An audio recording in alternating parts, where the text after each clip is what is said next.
So I recently tried the new JioBook, which cost 15K, and it was so bad, the absolute worst. I mean, I'm still trying to digest how bad this was. Anyway, that got me thinking, how would the cheapest Windows laptop perform?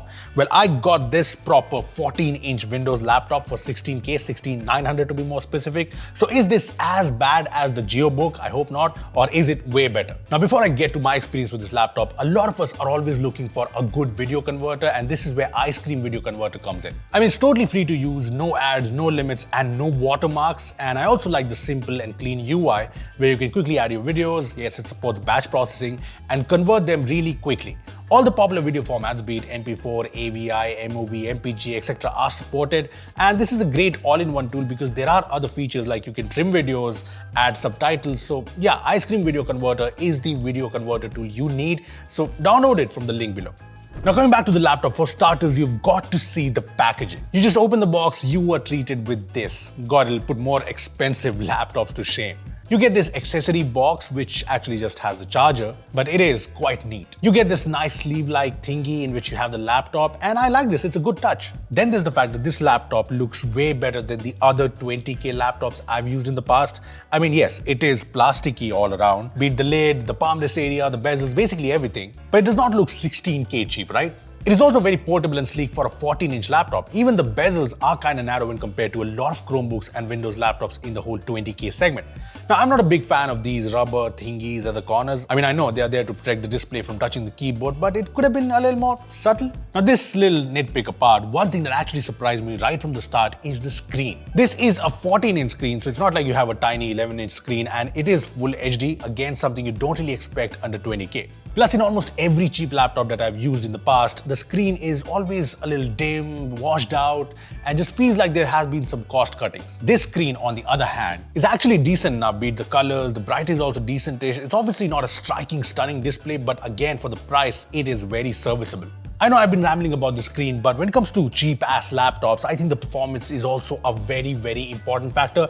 And I was completely sure that the performance on this would suck because just look at the specs. Intel Celeron dual-core, 4GB RAM, these are pretty much standard at this price point, but it does come with an SSD. It's a 128GB M2 SSD and the speeds are okay. But with the SSD, I was kind of hopeful that maybe the performance on this is usable, okay, and turns out it actually is. This comes with Windows 11, and first of all, there's absolutely no bloatware, just the stock apps, not even that goddamn stupid piece of McAfee antivirus, and yeah, it's all clean basically. And like I said, I was using this as my primary device, so I installed Chrome, Slack, Notion, the usual work apps, you know.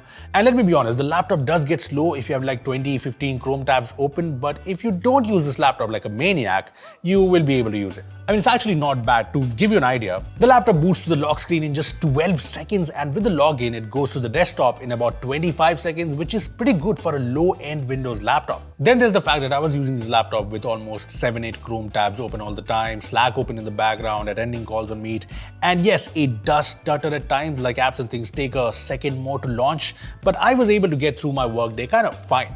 And if you do feel that Windows is not the most responsive on this laptop, or you're just annoyed by these start menu ads, gosh, I hate these, you can always go ahead and install Chrome OS Flex, which is lighter and it's obviously snappier to use. Either way, one thing is for sure, you will get better performance and way more functionality when compared to the legendary JioBook, at least. Now, things that really stand out at this price point. First, it has this dedicated slot on the back that you can open and upgrade the SSD. Then there's the fact that I started using the laptop at 100%, and in my use case, the battery life I got was around 5 hours, which I think is pretty good.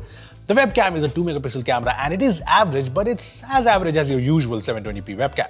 Next up, the keyboard is well spaced out, and I'm not a big fan of the cheap looking keycaps, but the layout is pretty good with full-size arrow keys, and the travel and feedback are decent.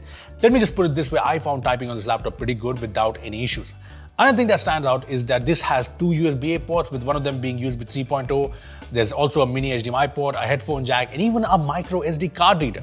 There's no USB-C port, and it charges via this proprietary port, but I'm fine with it. Now, so far it looks like there are no big flaws in this laptop, but there are a few important concerns. For example, the trackpad is quite rough and I did not particularly enjoy using it. The dual bottom-firing speakers are expectedly average, the sound is tinny and it's not loud enough. Then there's one major concern. the fact that it does not support 5 GHz Wi-Fi. Now, my recommendation for this would be just get a 5 GHz supported Wi-Fi adapter that will cost you around 700-800 rupees and you will be sorted. See, the point is this laptop, aka the Avita Satis Ultimus, extra points for the cool name, shows that it is possible to make a good usable laptop for 16-17K. I mean, this is way better than the legendary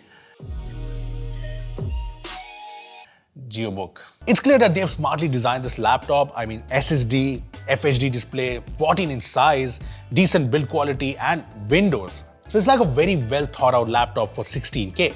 I know this video should have been called I tried out the cheapest Windows laptop and JioBook sucks, but hey, what do you think about this laptop? Comment down below. Also give this video a like and share this with people who are looking for a cheap Windows laptop. And yeah, subscribe to our channel for more amazing tech videos and make sure to hit that bell icon. Thanks for watching. I'll see you in the next one. These new Chrome flags will make your experience way better. You can now use your fingerprint to autofill your saved password.